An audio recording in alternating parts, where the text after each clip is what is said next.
This digital wellness expert says the pandemic has a silver lining when it comes to our kids and technology. The fact that we're much more aware of the psychological, the emotional, the relational impact that our technology use has on us, how it impacts our learning, our mood, our relationships, our ability to sleep, our ability to just kind of be happy with ourselves. I'm grateful for COVID. It's brought that up to the surface.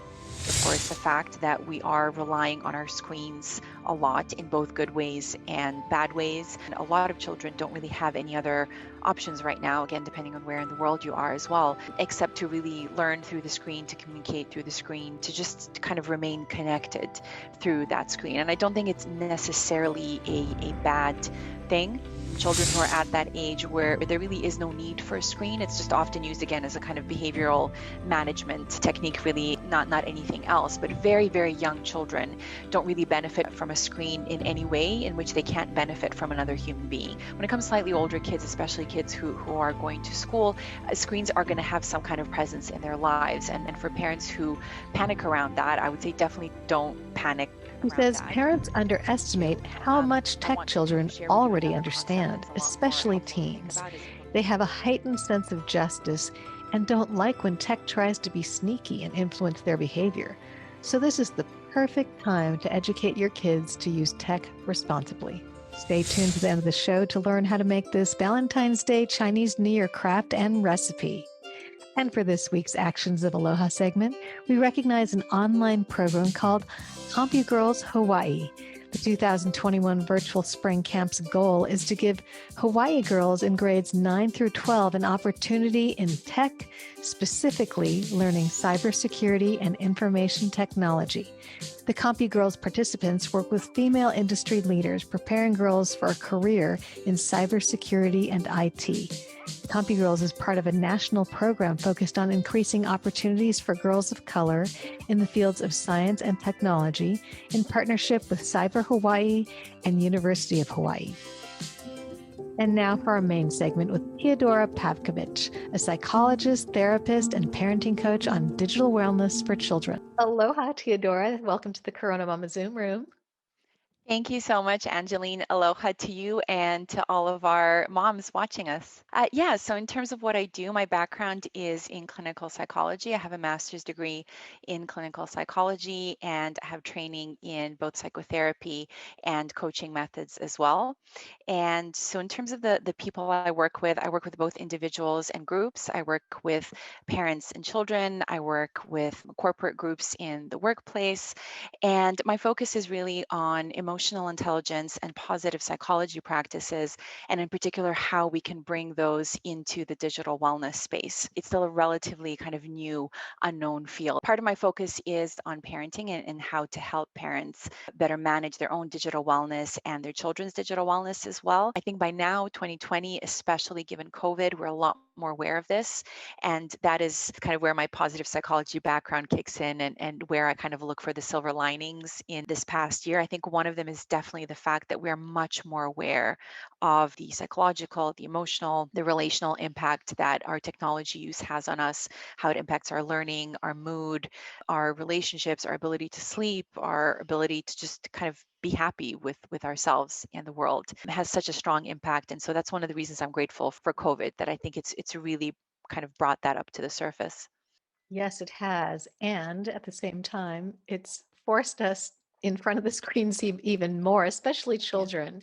And, Yeah. I think about how a lot of parents sort of threw in the towel because Right. before COVID, before the pandemic, they were really like, oh, we got to limit our screen time. I mean, that was Right. something I would hear all the time, limit screen time, limit Right. screen time. Mm. And then it's just like, we're in this time and being indoors, and especially with remote and distance learning, Mm. the children who were not even on devices are now on devices. And, Right. because of that, do parents need to face this new reality that we are now having to embrace this as a new era? I think yes and no. I think it would be foolish to insist too much on kind of severe amounts of digital minimalism right now if you're a parent and if you have children and if you have school age children in particular, because like you said, it's very nearly inescapable. I do also have a lot of parents in my community, in the digital wellness community, who are still remaining very much not necessarily screen less, but very screen minimal. And so they've looked for alternatives like reaching out to their school districts or to the schools directly and asking them for, paper based tests or textbooks, instead of the kind of digital material that their kids have been given. I think we do need to accept, of course, the fact that we are relying on our screens a lot in both good ways and bad ways. Our children, a lot of children don't really have any other options right now, again, depending on where in the world you are as well, except to really learn through the screen, to communicate through the screen, to just kind of remain connected through that screen. And I don't think it's necessarily a bad thing, because you mentioned the screen time phrase, which almost as quickly as it kind of emerged, it became kind of outdated very, very quickly, because I think we realized very soon that what we do on those screens is actually a lot more important than how much time we spend on them. The only exception that I always share when it comes to this is with very, very young children, children who are at that age where there really is no need for a screen. It's just often used again as a kind of behavioral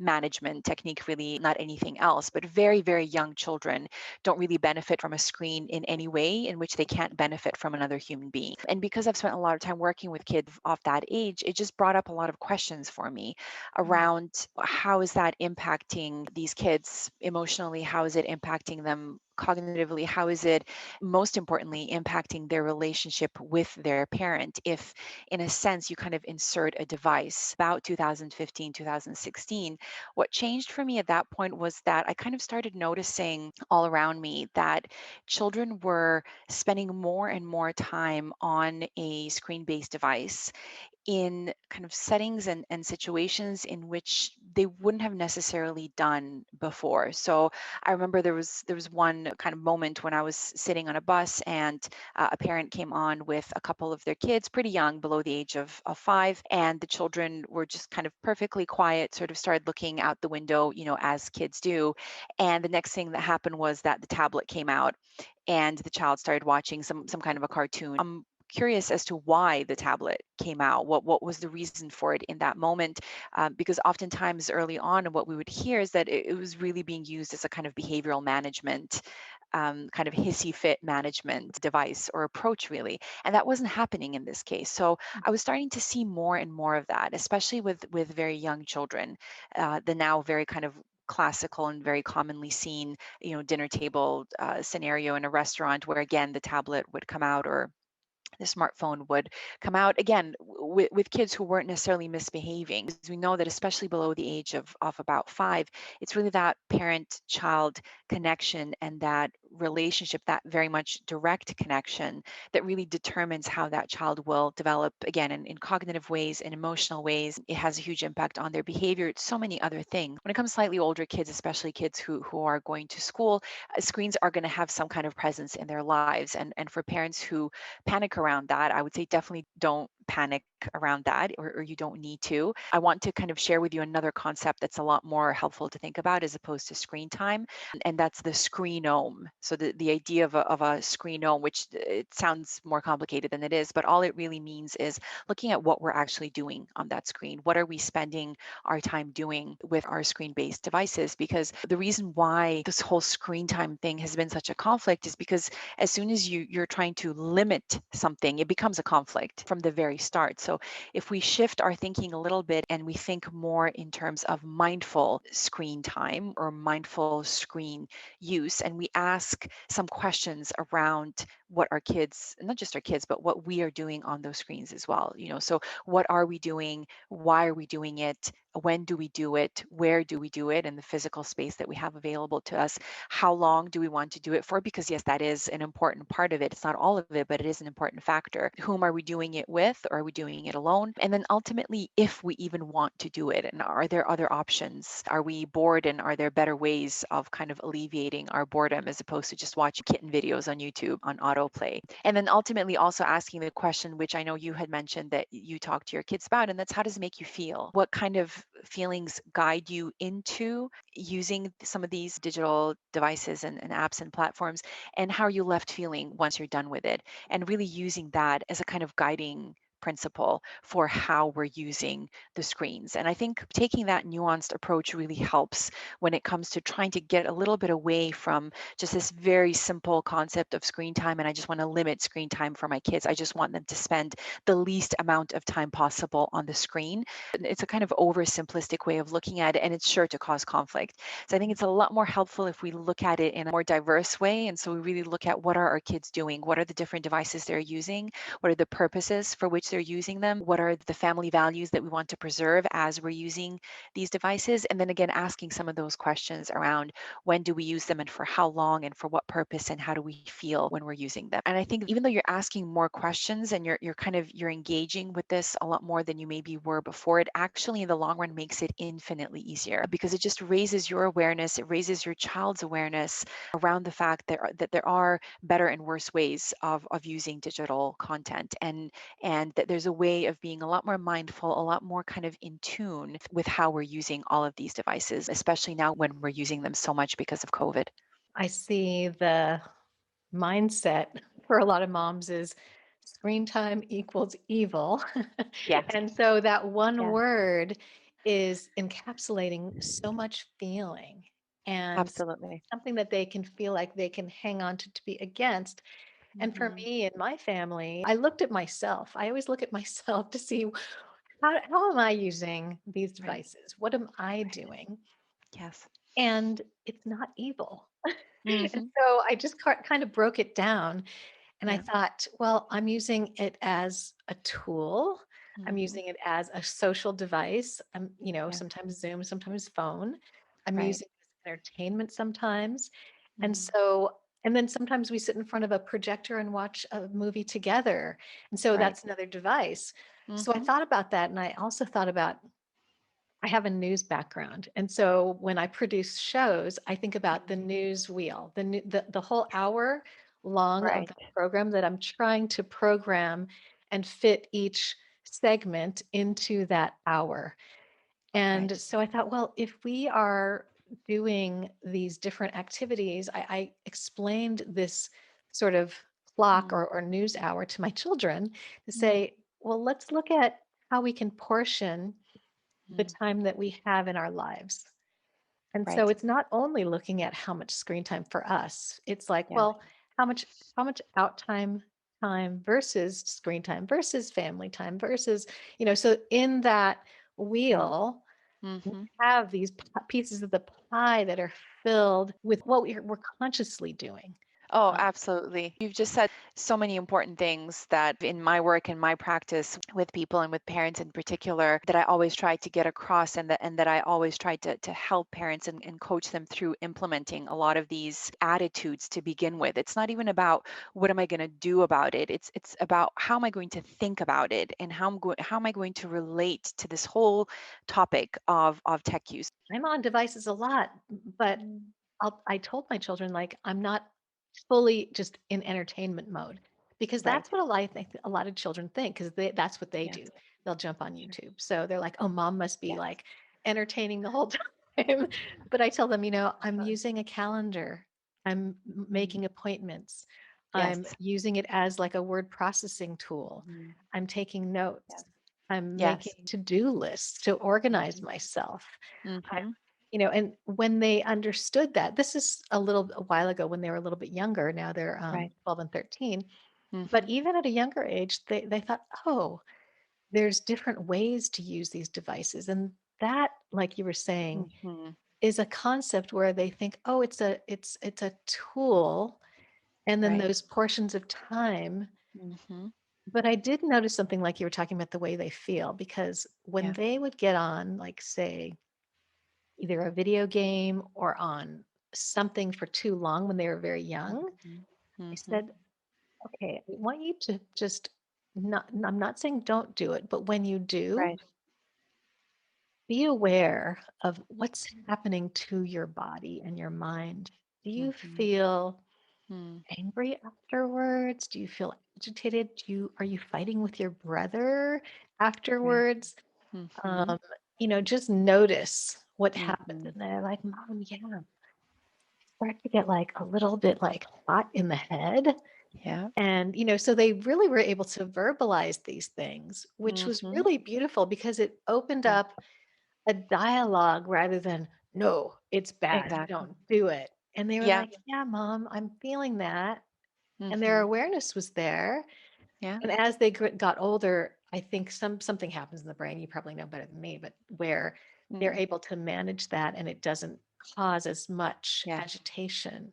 Really wonderful article that was released a few years ago with a really incredible, very simple, very telling graph that shows you a list of some of the biggest tech companies like Google. I think Samsung was included there as well, Amazon, Facebook. And then it showed you the different kind of areas of your life. So a little bit like that wheel that you were talking about. So, leisure and travel, there was entertainment, there was food, there was finance, a bunch of other ones. And it would show you how much of that area is taken up by those different companies. How much of your kind of leisure and travel is taken up by, say, Amazon? How much of it is taken up by Google? And it gives you a very clear sense of the fact that all of these companies are creating more and more products to take over your day and to take over all of the different activities that happen during your day. They're not going to be creating less because that makes no business sense. It's only going to amplify, right? It's only going to increase. And so that awareness around what am I doing within the 1 hour and then kind of extrapolating that to the whole day for yourself and for your kids is a hugely valuable exercise to engage in. The other one that you said that I absolutely love is the fact that you verbalize to them from a young age what you were doing on your screen based device. And we can say things like, I don't think I'll watch YouTube today. I want to go outside, or I want to talk to you, or let's do a puzzle, or I just want to be left alone in the bathroom for 10 minutes, or it doesn't matter, whatever it happens to be. So they understand that there's choices that we can make, really, and we can choose what things we want to use and what things we don't. And then finally, what you said in terms of not banning any one particular kind of tech-based activity, but just giving them a kind of prompt while you're engaging in this. Orient yourself towards your body or towards your feelings, or watch how you interact with your sibling afterwards. And it's such a kind of a fruitful conversation starter because you'll find so many things come out from that. And like you said, they're very perceptive and they have a lot of insights if we just ask them. And this is why I'm grateful, for example, for organizations like Common Sense Media, because they do a lot of polls throughout the year where they will ask children directly, what do you think about this, and how do you find this, and how do you feel about that? And if you watch some of their responses, they're incredibly insightful and they're incredibly perceptive, and children generally are. I always find that I have to remind adults that you're way underestimating them, Mhm. their level of awareness. They feel things, they understand things, they actually observe things and sense things much more intensely than we do. And again, that's down to their brain development and the kind of the stages of development that they're in. Mhm. When they're engaging in some of these activities, especially the ones that you really dislike as a parent, you can use that as a prompt and say, all right, let's do an hour in Fortnite. Fine, but try and do this while you're doing it. Think about how you're feeling. Think about what are the emotions that are kind of buzzing through your body, because a lot of these activities, especially the game-based ones, are designed in order to get the juices flowing in a sense, and get certain juices flowing that do kind of invoke a lot of these very sometimes anger based, sometimes fear based emotions as well, right? Because you're trying to kind of meet a certain goal, or you're trying to beat somebody, you're being competitive. And so of course that whole emotional landscape suddenly appears. Once you switch off the game though, what are you supposed to do with all of those emotions, especially if you're a 6-year-old child? You don't know how to regulate yet because your brain's not developed well enough yet. And so then you take it out on your parent or your sibling or yourself in some cases. It can vary from child to child, but that emotional intelligence component of it is so important and is really key for me. And I think it just gives parents a really solid, concrete tool that avoids the conflict, that really avoids having that argument and having that discussion, because you can give them a little prompt, you can give them a little arrow that points in the direction of what you would like them to notice. And then once they're done with the experience, it just gives you so much information, so much data about what their experience was like. And like you said, as they slowly get older and they're able to better regulate, then they really use that tool and that skill to help themselves. And ultimately, that's what parenting is really all about. It's trying to give them those tools so that they can use them when you're not around, so that they Mhm. can do it when they're by themselves in school or at college, or one day with their spouse, with their own children, whatever the case may be. I've noticed that there's a lot of fear around technology, the use of technology for parents. Right. And it seems that that fear sometimes dictates the languaging that they use around the child about it. Right. And so I think about the way that I was trying to train my children or condition them to experience their own awareness, sort of help them to gauge where they are, what they're doing, rather than to label what it is that they're feeling already. Because, like you Right. said, they're in discovery mode of Hmm. discovering what's going on for them. And I find that if you take that away by telling them already what they're feeling or labeling it or putting your own fear into the mix, then they feel shut down and not Hmm. trusting of their own senses. Right. So some parents I've heard say, "Oh, you're addicted." And then the child will say, "I'm addicted." And then the child Right. gets really fearful and wrapped up Right. in like thinking, "I must be addicted. I'm a horrible person. I'm sick." Hmm. Like it's a sickness. Hmm. And that Right. they feel out of Yeah. control Yeah. rather than teaching the child to tune in to Hmm. the tools that they already have Hmm. with their senses. And I Absolutely. find that my children are like, "Oh, I'm feeling like I need to get outside now." Right. Like they actually feel that because Mhm. it's a training that I think we Sure. can do. And I'm not a Hmm. psychologist, I'm just a parent, Sure. but I Right. think deeply on these things about Yeah. what it's like to be a child in that body, what their Hmm. resources are. Trust is the word that you mentioned that I think is really key here, and it goes both ways. And when parents step in to that extent, and like you said, use a lot of labeling, use a lot of do this, don't do that, the children lose trust both in themselves, their own selves, and the parent. But I think a lot of this also comes from the fact that there's a lack of trust on the parent side in terms of some of these things that we mentioned, their capacity to really be perceptive, and their capacity to really be able to detect emotional changes, within themselves, for sure. I do want to get into the idea, and I've seen in my own children this fear of missing out. Some of the algorithms are built so that you feel that Yeah. if I don't watch that next video, or I'm a subscriber to Yeah. this certain person on YouTube. And so I have this my younger one, he's a box checker, like he is a taskmaster and he Right. completes all his tasks. So if there's a lineup of YouTube Mm. videos that this person he's Mhm. subscribed to is on his list, then he feels like he has to check those boxes and watch them. Mm. And so I had Mhm. to talk to him about that, Yeah. about this fear of missing out. Can you tell us a little bit Yeah. about that, how that works, and how we can manage that with our children? I think this goes back a little bit into what we were saying earlier in terms of who gets to kind of control our time and what we do with our time. It's one of kind of my favorite conversation starters that I always share with parents as they're starting to explain to their children how the internet works and how the online world and the digital world works, how social media works in particular. And that's the question of, where does it end? Where does Instagram end? Where does the Instagram feed end? Where does YouTube end? At what number of videos do you say, "Oh, right, this is it, this is over, I can switch it off now"? There is no such thing. There is no end, and that in great part is due, like you said, to the algorithm, is the tech design, and something called the infinite scroll, which literally means that there is no end. So it just keeps going on and on and on. It's really a conversation around tech design, around how these kind of interfaces have been built. that I think is a good starting point for helping kids when it comes to some of these FOMO issues. And they exist in slightly different forms. So what you are talking about in some of these examples that you've given is, I think, a little bit heavier on the tech design. And so that's the main reason for it. If it keeps coming up, you keep wanting to engage with it. And especially if you have autoplay on, it's a totally hands-off experience, right? You don't need to do anything to it. It just keeps going on and on. So in terms of a very quick tip, that's the one thing I always say, switch off autoplay. And I say this to kids, I say this to adults. I don't have autoplay switched on my Netflix, on my YouTube, on anything, because I want to decide how many videos I watch and when I watch them and so on. So that's one thing.